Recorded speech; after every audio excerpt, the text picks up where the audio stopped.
All right, today we're going to break down a digital heist. And I mean a real heist. This isn't just some technical report, it's the story of a meticulously planned operation that turned one of the most trusted tools in the developer world into a weapon. So let's just start with a number. Over 100 million.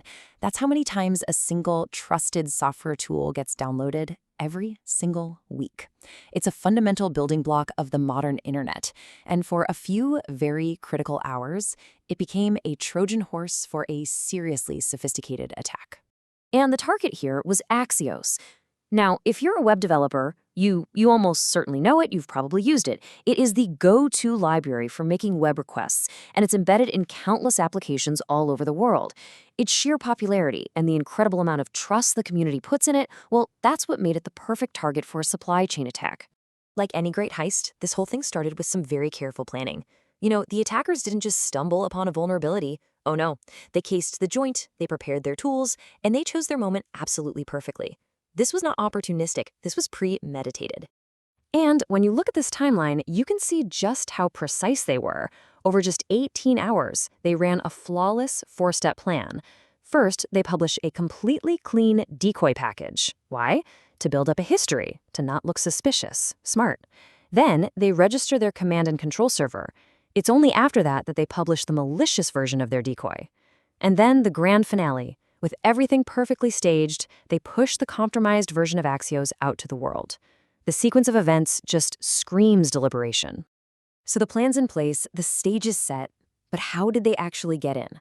Well, they went straight for the source of trust. They hijacked the account of a lead maintainer, which basically gave them the keys to the kingdom. They now had the power to publish new versions of Axios whenever they wanted. And here's the part that is just so subtle and, honestly, so brilliant.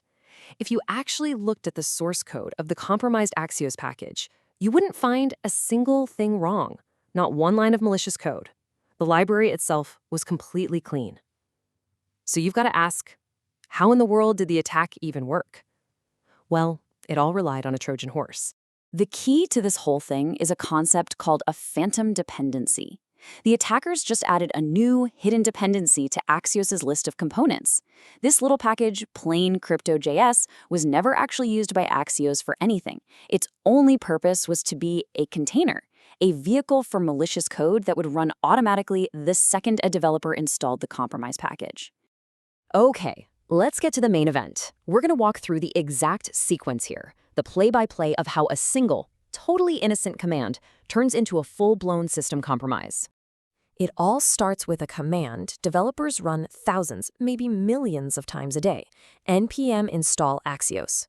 As soon as that happens, the package manager sees that new phantom dependency, and yep, it downloads it. Now this is the tripwire. That phantom package contains a special postinstall script, which is a command that NPM is designed to run automatically. That script is the dropper. Its only job is to go fetch the real malware. It immediately figures out what kind of system it's on, Mac, Windows, or Linux, and it calls home to the attacker's server. And then the server delivers the payload, a custom-built remote access Trojan, or RAT, which gives the attackers full remote control over the machine. And just like that, the heist is complete. And get this, the attackers didn't just have a plan. They came with an entire arsenal. They had no idea if they'd be hitting a Mac, a Windows PC, or a Linux server, so you know what? They just built a weapon for each one. I mean, their level of preparation was kind of impressive in a scary way. For macOS, they had a C++ binary disguised as a normal system file. For Windows, they used a PowerShell-based RAT that hit his Windows terminal and could even survive a reboot.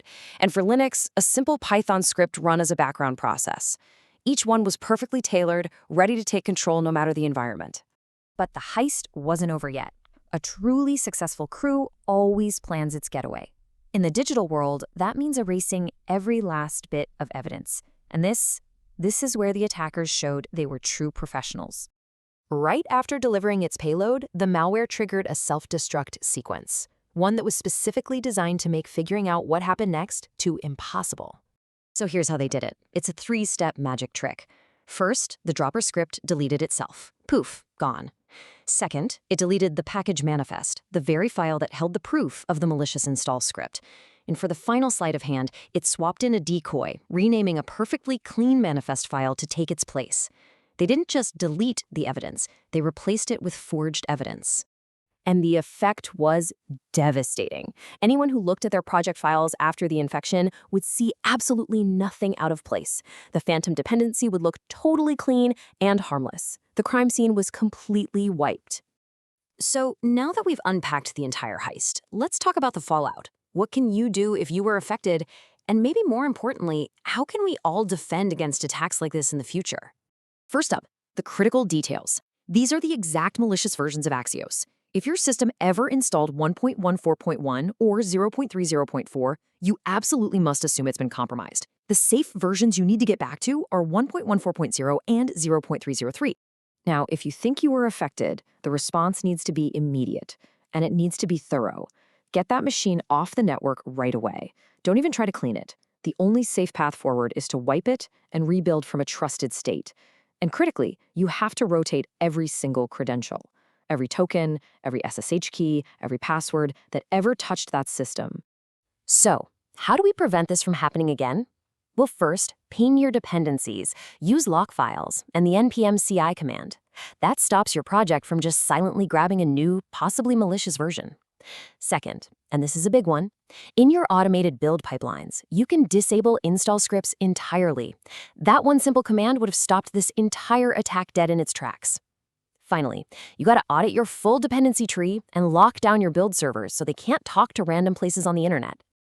You know, this entire heist was over in just a few hours, but its lessons are profound. It shows that in our hyper-connected world, trust can be weaponized with breathtaking speed and precision. And that leaves us with a pretty sobering final question. If one of the most popular packages on the entire internet can be turned, what else is lurking completely unseen in your own software supply chain?